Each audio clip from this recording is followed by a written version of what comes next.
What's good with y'all, man? Flash Speaks back, man. We're going to take a quick early break today. Man. Minnesota Lynx versus Phoenix Mercury. Napheesa Collier is amazing, man. That performance was one for the ages. You know, I was pretty much in awe. You know, she was like wire to wire, just stand out, the best player in that series, man. And wow, you know, she really reminded me, man, of 2019 Kawhi Leonard, or whatever year that was when he was in Toronto. You know, just a stalwart on defense, sticking everybody, no matter where you are. And then the offensive game is just so polished. It's just so smooth. It's just so like, I mean, she got an answer for whatever way you try to stick her. 3-level scorer, score from the outside, inside, all over the mid-range, man. Get to the rim. Just she is smooth. She is smooth, man. Wow.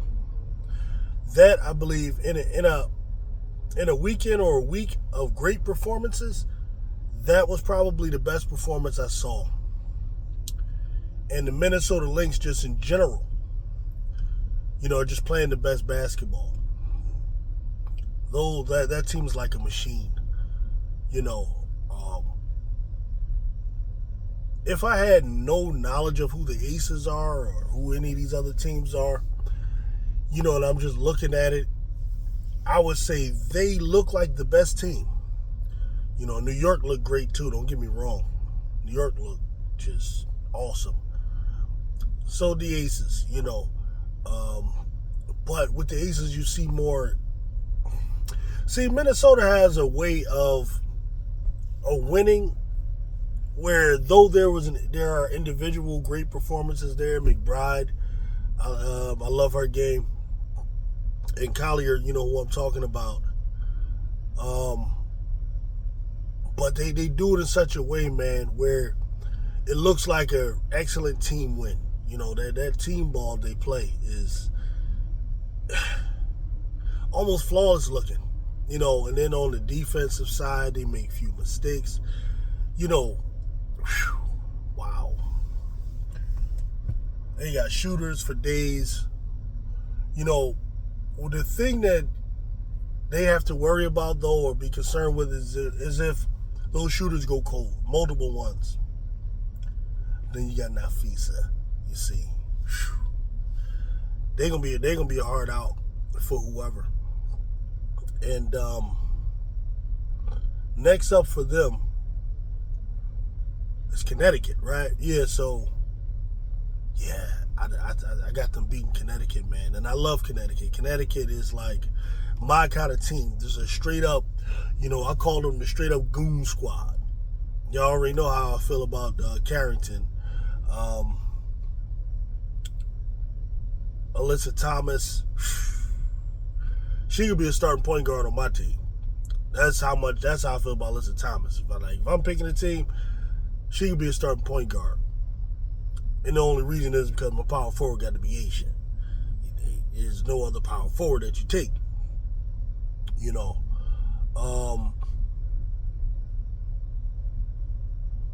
Mabry coming on, doing her thing.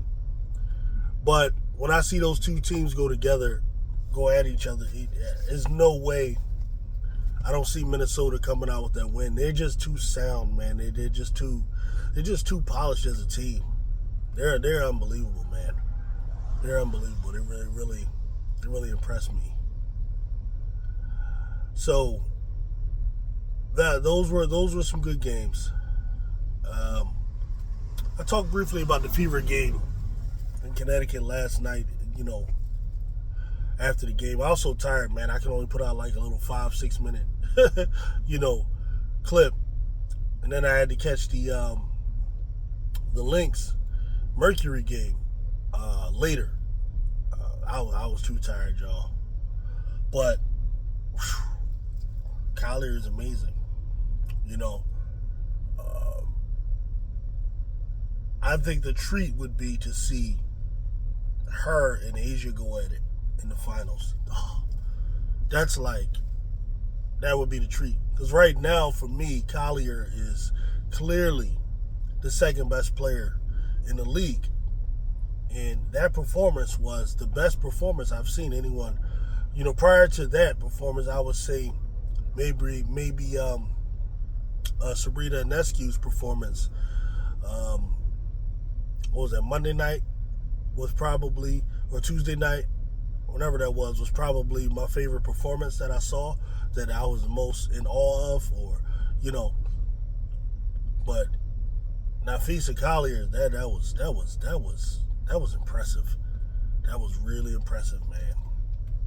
And I don't see how anybody, man. And in my comment section, last night, I'm getting people saying, that they're no longer going to watch WNBA anymore for the rest of the year because of Caitlin Clark and Fever being eliminated. And I'm just wondering, how do you do that? How and why? Because let's look at this logically. What is Caitlin Clark doing that's so entertaining to you that you're not getting from a Sabrina Ionescu? Or one of these other great players, or Kayla McBride, for example. Watching, you don't find her entertaining. Alana Smith, you don't find that entertaining. You don't find. Well, I guess you don't like defense, but for me, I could just watch Dijonai Carrington stick people, and I'm entertained. I could watch Alyssa Thomas goon people out, and I'm entertained.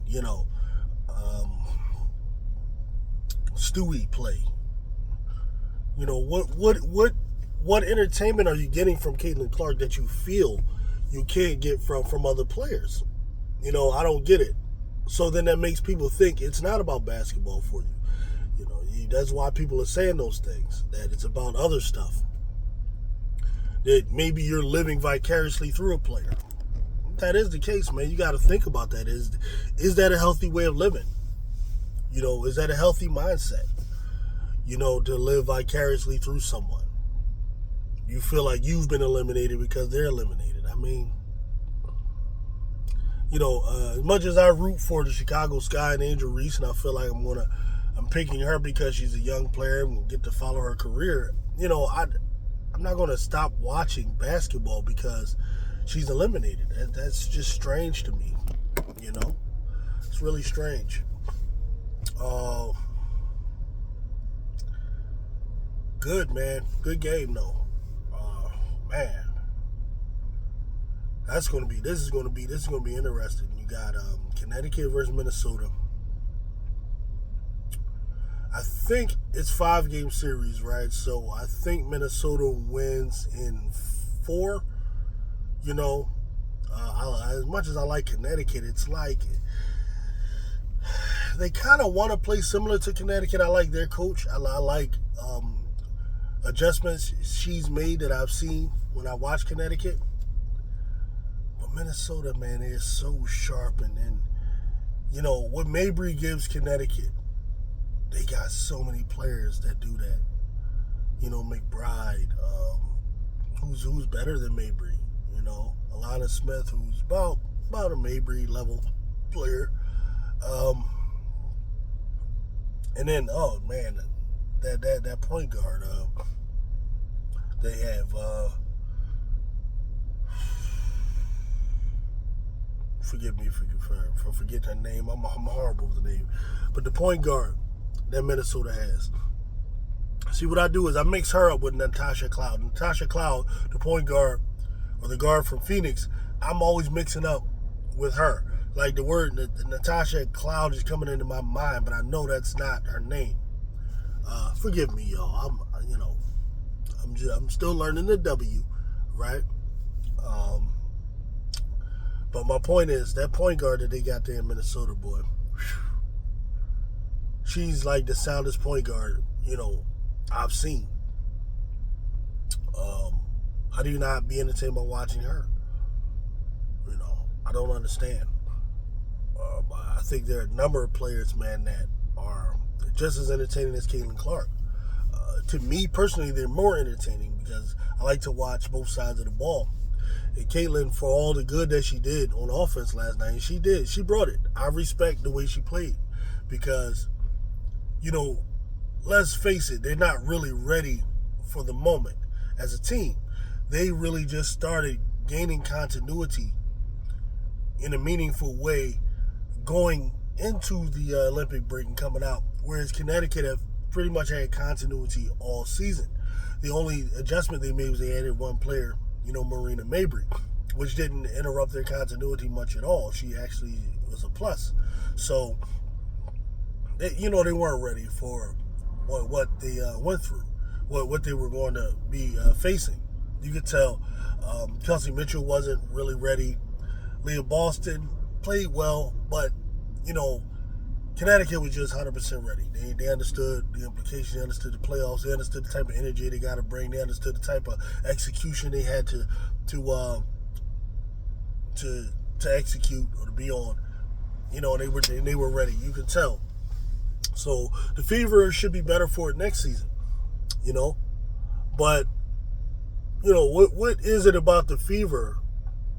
Like, man, unless you just caught up in just the hype and stuff like that.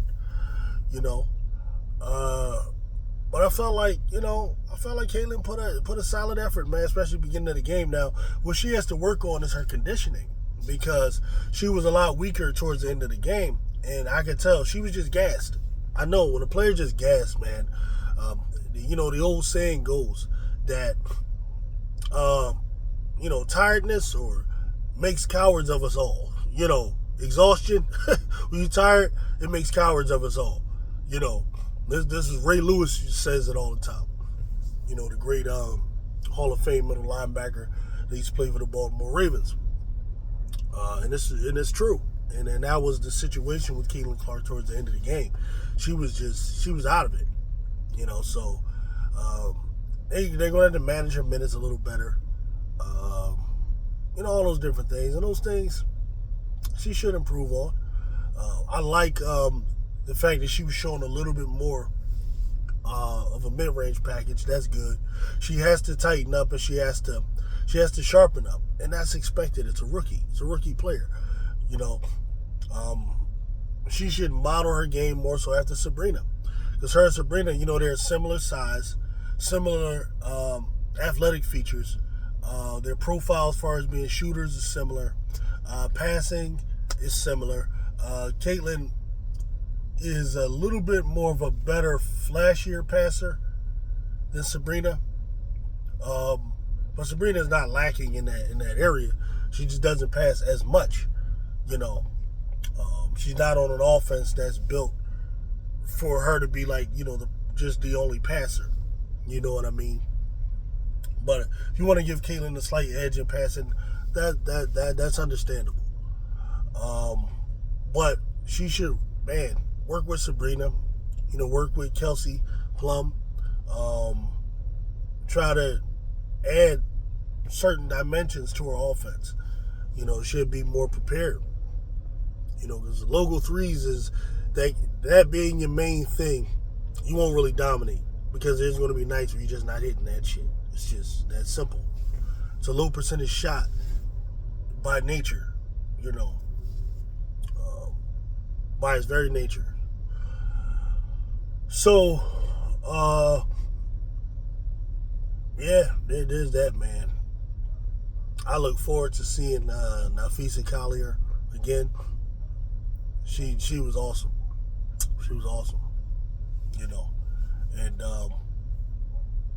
my early picks right now, I think the Aces. And though I wouldn't be surprised if New York could pull it out. New York is awesome as well. But the Aces are the defending champions for a reason.